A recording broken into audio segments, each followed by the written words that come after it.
how to show or hide the language switch key in Google Keyboard or Gboard on the Samsung Galaxy S25 series.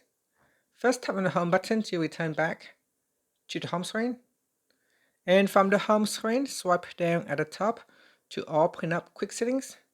In here, tap on the settings icon.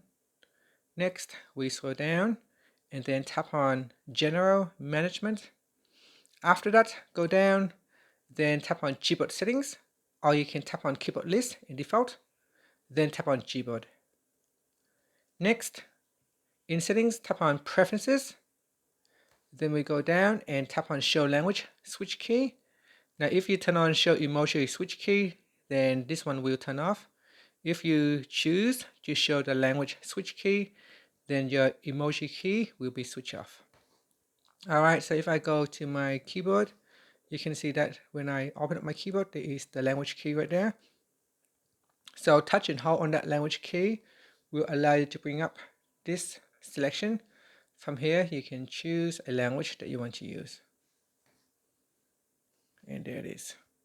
And that's it. If I switch it off, you can see here, if I switch it off and turn on emoji switch key, my keyboard now will get refreshed and it will now show the emoji key instead of the language key.